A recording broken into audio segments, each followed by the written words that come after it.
आमड़ी गांव का परिचय। यमकेश्वर में छोटी काशी के नाम से सुविख्यात और ज्योतिषविदों एवं शिक्षाविदों के लिए आमड़ी गांव काफ़ी प्रसिद्ध रहा है। वहीं हम बात करते हैं ग्योथा गांव की, तो वैद्य और तलड़ी आमड़ी पयाल थोकदारों के लिए जाना जाता रहा है। यह गांव नीलकंठ के समीप और बालकुमारी मंदिर के चरणों में विराजमान है। लंबाई में बसे आमड़ी गांव के अगर हम अन्य राजस्व ग्रामों की बात करते हैं तो उसमें तलड़ी आमड़ी, ग्योथा, फलंडा खेत, मोबन एवं कलबन हैं। आमड़ी गांव जो कि मल्लिया के नाम से जाना जाता है, यहाँ कपवाण लोग निवास करते हैं। वहीं ग्योथा में ग्वाड़ी जाति के लोग और तल्ली आमड़ी में पयाल और नेगी परिवार निवास करते हैं। मोबन एवं फलंडा खेत में आमड़ी के ही मूल निवासी कपवाण निवास करते हैं। आमड़ी गांव का अगर हम भौगोलिक परिचय देते हैं तो भासी जिला पंचायत एवं नीलकंठ न्याय पंचायत के अंतर्गत आमड़ी ग्राम सभा के अंतर्गत आता है।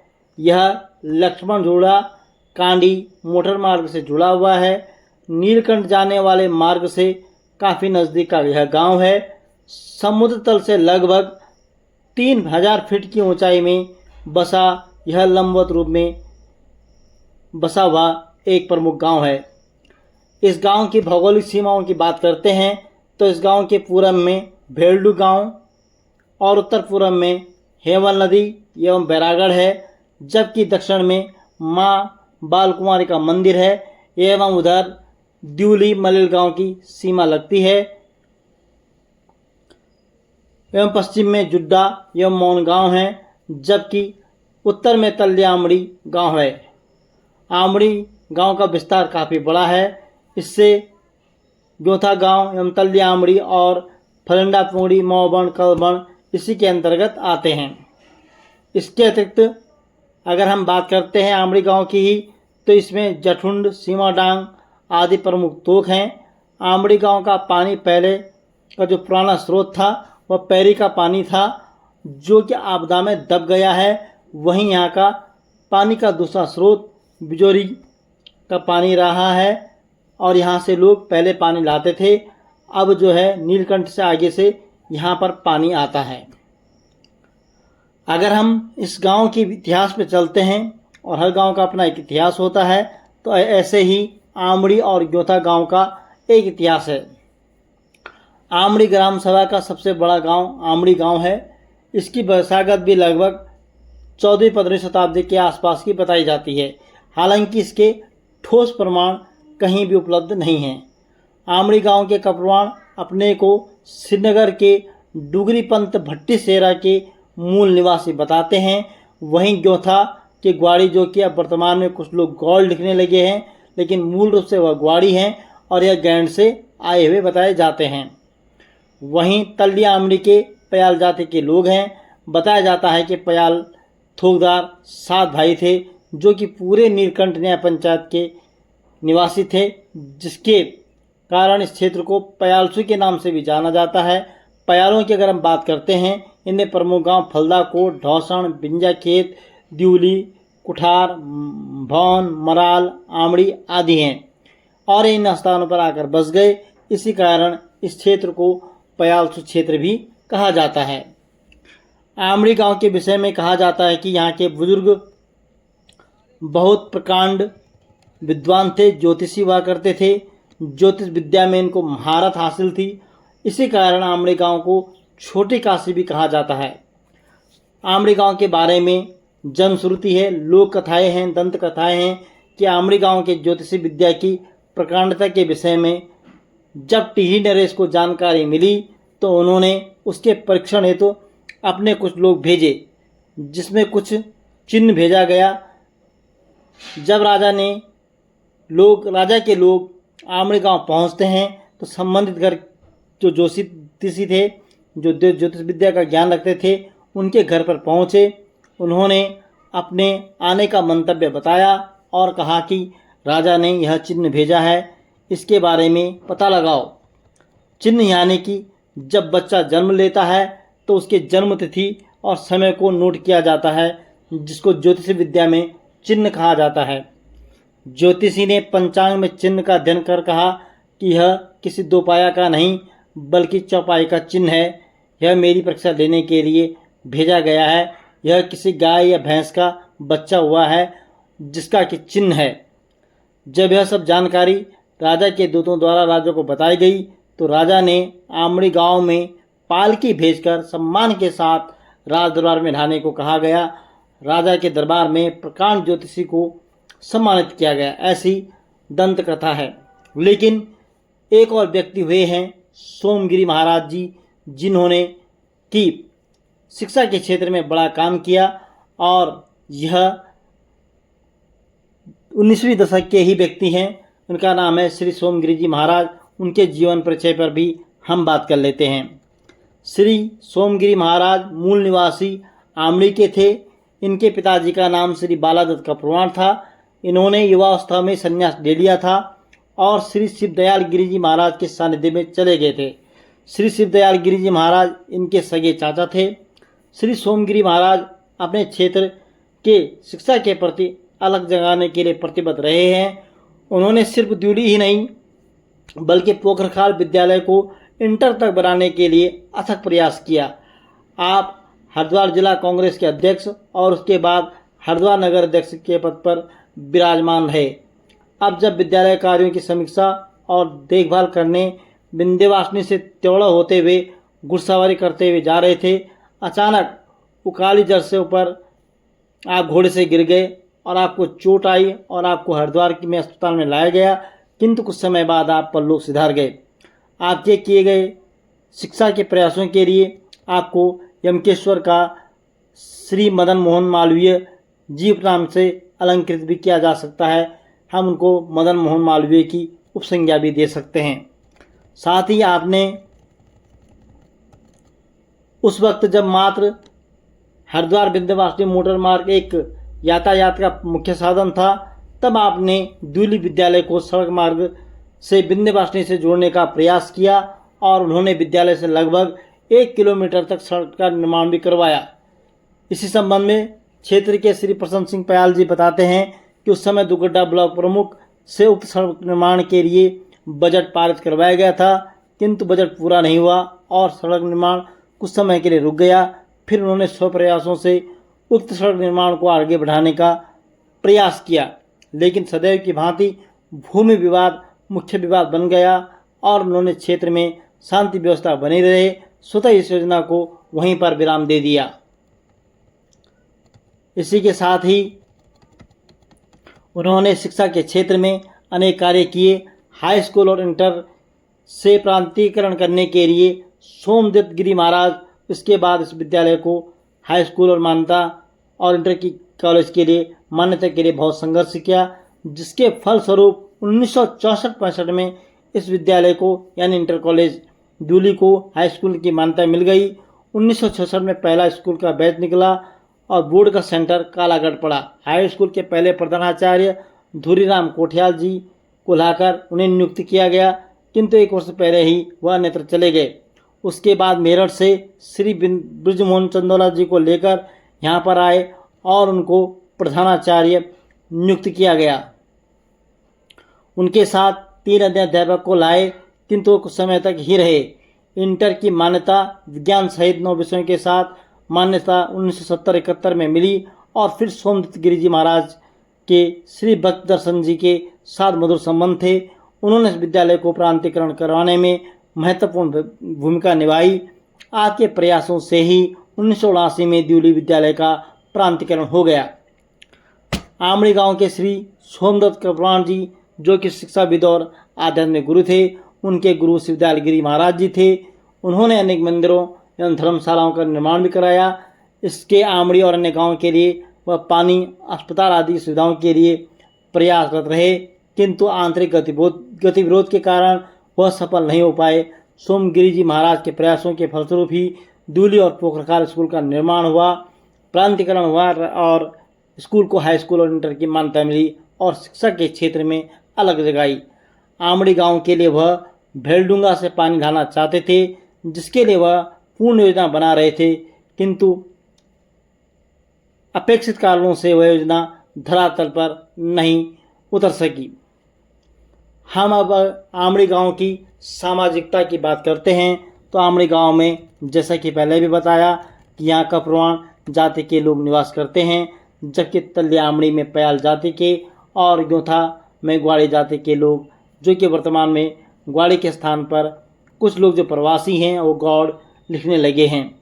फरंडा खेत, कलोबण यमोबण में आमड़ी गांव के लोगों की खेती होने के कारण वे सुविधा के अनुसार निवास करने लगे। आमड़ी गांव से ही कुछ परिवार बिजनी छोटे गांव में पंडिताई करने के लिए गए और उन्होंने यजमानों के द्वारा जमीन दी गई, जिसके बाद वहीं सुविधा अनुसार निवास करने लगे। आमड़ी के कुछ परिवार डोबरा गांव में जाकर भी निवास करने लगे। वहीं आमड़ी के ही कई अन्य भाग हैं, जिसमें सीमाडांड, चमकूड़ी, डांग, जठुंड, दड़ाम, पुटला, मत्तिख्वाल, मुड़ीख्वाल आदि प्रमुख हैं, जो आमड़ी गांव के अंतर्गत ही आते हैं। उनको छोटे छोटे नाम पहचान के लिए दिए गए हैं। वहीं हम ग्योथा गांव की बात करते हैं तो इस गांव में पहले 15-20 परिवार निवास करते थे और लगभग इतने ही मकान भी थे। वर्तमान में केवल 4 ही परिवार निवास करते हैं। इस गांव पर पलायन का सर्वाधिक प्रभाव पड़ता हुआ दिखाई दिया है। ग्योथा गांव भी स्थानीय स्तर पर 2 भागों में बटा हुआ है, मत्तिख्वाल और मुड़ीख्वाल के नाम से। वहीं ग्योथा के निवासी जो ग्वाड़ी हैं, अब वर्तमान में कुछ गौड़ लिखते हैं, वह ग्वाड़ी हैं। यह गैंड से आए हुए बताए जाते हैं। ग्योथा गांव के प्रवासियों ने अपनी जाति ग्वाड़ी के स्थान पर गौड़ लिखते हैं, जबकि गांव के निवासी अपने को ग्वाड़ी ही मूल मानते हैं। वहीं मौन में जो ग्वाड़ी परिवार हैं या गौड़ परिवार हैं, वह भी ग्योथा परिवार के ही मूल निवासी हैं, जो वहाँ खेती आदि करने के लिए वहीं बसागत करने चले गए। कुछ पीढ़ी पूर्व ही वह एक ही मुंडित के माने जाते हैं। ग्योथा गांव के निवासियों के पूर्वज वैद्य के लिए पूरे क्षेत्र में प्रसिद्ध थे।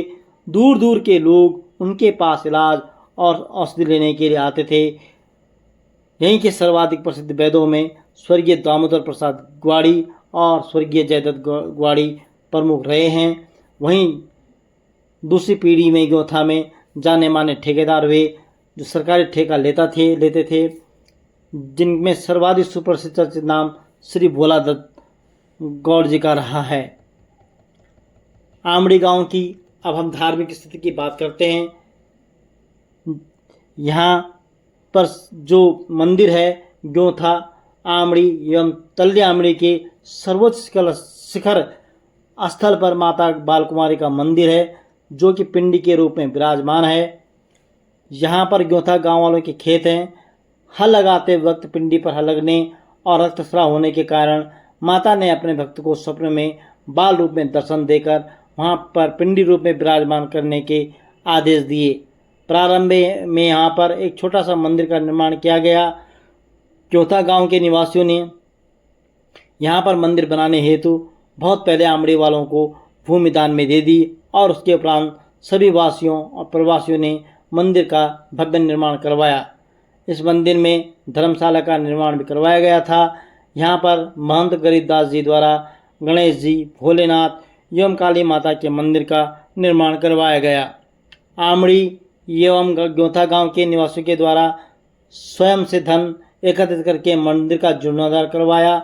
आज मंदिर में दर्शन करने के लिए दूर दूर से बड़े श्रद्धा भाव से भक्तगण आते हैं।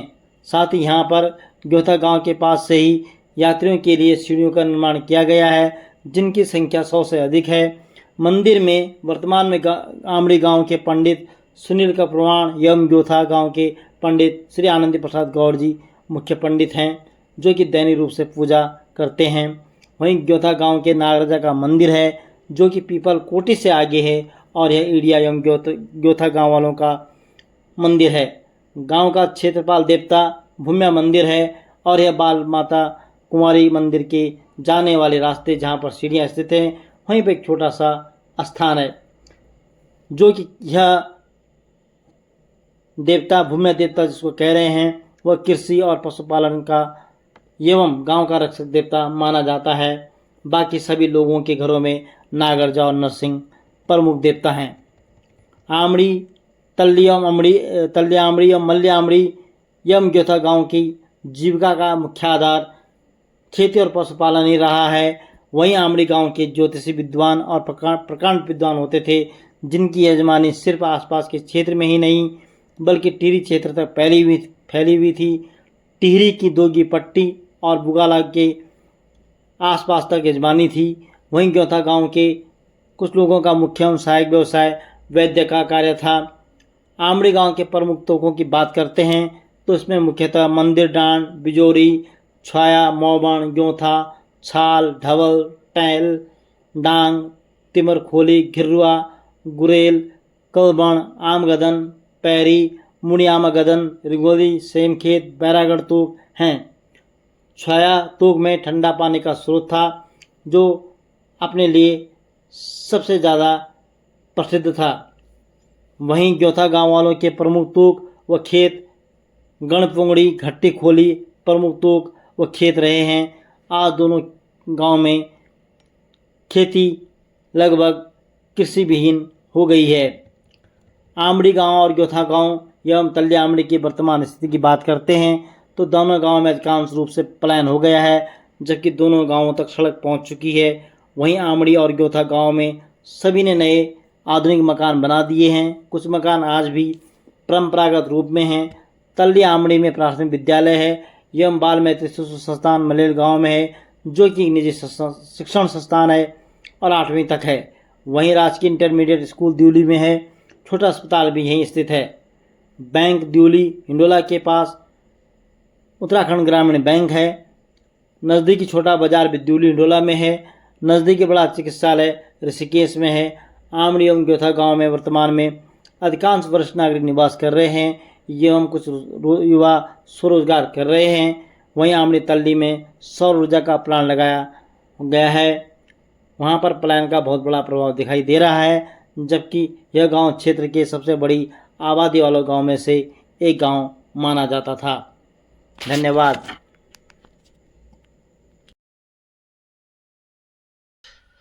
तो इस समय हम बाल कुमारी मंदिर में हैं और यह आमड़ी में है। नीलकंठ वाले रूट से जब आप आगे बढ़ते हैं, कांडी वाले रूट से, वहाँ एक कट आता है, मंदिर का बोर्ड लगा है और आप यहाँ सीढ़ियों के माध्यम से भी पहुँच सकते हैं। बहुत अच्छा रमणीक स्थल पे मंदिर है और हम यहाँ पे पहुँचे, काफ़ी अच्छा लगा। सुकून भरा माहौल है, शांति। चिड़ियाँ जब चहचहा रही थी सुबह तो ऐसा लग रहा था कि मानो यहाँ पे प्रकृति हम पे मेहरबान हो रही है। कल कोहरा था, आज काफ़ी कुछ सुकून भरा है। मेरे साथ दो मेरे अजीज़ मित्र पंकज पंवार जी और अंकित तिवारी जी भी आए हैं। उनका पहला अनुभव है, क्या जानने का कोशिश करते हैं उनको कैसा क्या लगा। तो पहले हम पंवार जी से ही मुखातिब होते हैं। पंवार जी, स्वागत है हमारे गृह क्षेत्र यमकेश्वर में आपका। बहुत धन्यवाद सर आपका। तो आपको किससे पहली बार आए हैं या पहले भी कभी आए हैं? पहली बार आया हूँ और इधर बहुत अच्छा एरिया लगा मुझे। नीलकंठ महादेव गए हम, ऊपर हनुमान जी मंदिर गए, माता क्या नाम था ऊपर, भुवनेश्वरी माता मंदिर गए, फिर यहाँ बाल कुमारी माता मंदिर आए। सब जगह का एरिया बहुत अच्छा है। हाँ, हालांकि कल थोड़ा कोहरा था, थोड़ा सा विजिबिलिटी कम थी, पर आज बहुत अच्छा लग रहा है। आज तो बहुत ही सुकून, मज़ा आ रहा है। चलो, तिवारी जी, आपका तो गृह क्षेत्र ही है वैसे। जी बिल्कुल। तो आप तो कई बार इस रूट से गुजरे होंगे, लेकिन आप नीलकंठ या इधर कभी आए, पहली बार आ रहे हैं? नहीं, नीलकंठ मैं पहली बार आना हुआ। तो कल हमने नीलकंठ महादेव के दर्शन किए, सिद्धवली बाबा के दर्शन किए, माता भुवनेश्वरी के दर्शन किए और आज हम ग्राम आमड़ी के माता बाल कुमारी मंदिर के दर्शन कर रहे हैं। और ये भी काफ़ी पौराणिक सिद्धपीठ है और काफ़ी भीड़ यहाँ इस क्षेत्र में रहती है, जो कि आज भी थी, कल भी हमें देखने को मिली। और मैं आप सभी दर्शकों से अनुरोध करता हूँ कि आप भी यहाँ आइए और यहाँ का आनंद लीजिए, दर्शन कीजिए और माता बाल कुमारी, बाबा नीलकंठ महादेव सभी का आशीर्वाद आप पर बना रहे। धन्यवाद। तो ये था माता बाल कुमारी का मंदिर, तो काफ़ी अच्छा लगा। तो चलते हैं फिर नए जानकारी के साथ अपडेट होते हैं। तो आज हम आमड़ी गांव में हैं और आमड़ी गांव के एक युवा हमारे साथ हैं, सुनील कपरवाण जी। जानते हैं उन्हीं के मुंह से यहाँ की क्या समस्याएं हैं और क्या कुछ है गांव में। तो कपरवाण जी, स्वागत है मेरा चैनल में आपका, और आप यहाँ के मूल निवासी हैं। भाई बहुत बहुत धन्यवाद जो आप आए। और इतिहास तो हमें जो है वो हम पता ही है, हाँ जी, हाँ जी। लेकिन आज वर्तमान की स्थिति और पुरानी स्थिति, आप भी यहाँ युवा हैं, बचपन गुजारा है, जी। आप इन इतने सालों में आपने क्या कुछ परिवर्तन देखने को मिला और क्या चीज़ें गांव में, क्या कुछ समस्या हैं, क्या लोगों को लग रहा है गांव खाली हो गया, आपको क्या इन चीज़ों के पीछे क्या कारण लग रहे हैं और गांव की प्रमुख समस्या क्या है, आप ज़रूर बताएं। जी, देखिए मुनकी भाई, सबसे पहली बात तो ये है कि गांव में पहले जो लोग रहते थे धीरे धीरे चले गए हैं वापस शहर की तरफ। अब गांव छोड़ने का एक ही मकसद था, सड़क, पानी, स्वास्थ्य, शिक्षा। इसी के कारण सब गांव से पलायन करके गए हैं। और अब सड़क भी है, स्वास्थ्य भी है, सब कुछ धीरे धीरे लौट रहा है, मगर वो लोग जा चुके हैं। अब एक गिनती के लोग रह गए हैं मात्र। सबसे मेन समस्या है गांव में पानी। पानी आज से 20 साल पहले भी, 30 साल पहले भी पानी की समस्या थी और आज भी समस्या है। तो सबसे मेन कारण है पानी। पानी नहीं है और सब पानी की वजह से ही अब ये हर घर जल, हर घर नल कब आएगा, क्यों आएगा, कैसे आएगा, अभी तक किसी को भी पता नहीं है। हाँ जी, बिल्कुल सही कहा। तो पहले भी यहाँ पे समस्या पानी की थी, वास्तव में मैंने भी समस्या देखी है। जी जी। आमड़ी गांव में गर्मियों में विशेषकर दिक्कत होती हाँ थी जी। और पैरी का आपका पानी था, हाँ तो उसमें मैं भी गया हूँ, मुझे भी यादें हैं। हाँ। तो वो समस्या वास्तव में थे, आज भी है। तो अभी जो गांव में कुल कितने परिवार रह रहे होंगे? परिवार गिनती के तो 12-14 हैं। किसी घर में 2, किसी घर में 1, किसी घर में 2, बस 3-4 ऐसे ही है, बस ज़्यादा नहीं है। हाँ, आमड़ी गांव फैमिली में बिल्कुल। फुल फैमिली जो है वो 1 या 2-3 परिवार ही हैं। बाकी इक्का दुक्का बच्चे सब नीचे और माता पिताजी गांव में, या फिर कोई सिंगल या कोई डबल, ऐसे ही है। बिल्कुल बिल्कुल, बहुत धन्यवाद आपका जानकारी के लिए। धन्यवाद। ये वही आमड़ी गांव है जहाँ से ज्योतिषी पैदा हुआ करते थे, यहाँ के ज्योतिषी जाने माने हुआ करते। यह वही गांव है जहाँ से एक महात्मा जी थे जिन्होंने ड्यूली स्कूल और इंटर कॉलेज पोखरीखाल की स्थापना की थी। और शिक्षा के क्षेत्र में हो, चाहे धर्म के क्षेत्र हो, चाहे मंदिर के क्षेत्र में, संस्कृति के क्षेत्र में हो, उनका नाम जाना जाता था। ये वही गांव है जहाँ से युवा बहुत अच्छे क्रिकेटर निकलते थे। ये वही गांव है जहाँ बाल कुमारी का मंदिर है। ये वही गांव है जहाँ आमड़ी के लोगों की तूती एक समय में बोलती थी और इस पूरा क्षेत्र के पंडिताई के लोग टिहरी तक इनकी यजमानी थी और बहुत अच्छे ज्योतिषीकार हुए हैं जो बहुत बड़े भविष्य वक्ता भी हुआ करते थे। तो बाकी वीडियो में मैं विस्तार से इतिहास बताऊंगा गाँव का। फिर मिलते हैं नई जानकारी के साथ, तब तक के लिए धन्यवाद। जय जय बाल कुमारी मैया तेरी महिमा परंपार।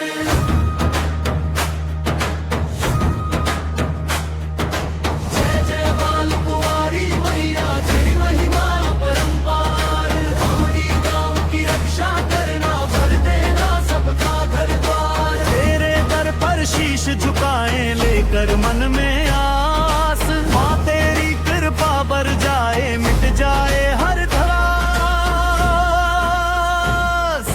पर्वत जंगल निर्मल नदियां तेरी सुंदर छाँव, तेरे आशीष से महक रहा है अपना प्यारा आमड़ी गाँव। खेतों में हरियाली लहराए, गूंजे मंगल गान, तेरी कृपा से खुशहाली हो यही करे हर इंसान। ढोल दमाओ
जय जय बाल कुंवारी माता सबकी तुम रखवाली हो। दीन दुखियों की तुम हो माता, जग की पालनहारी हो। तेरे दर पर जो भी आए खाली कभी न जाए, सच्चे मन से जो भी ध्यावे मन चाहा फल पाए।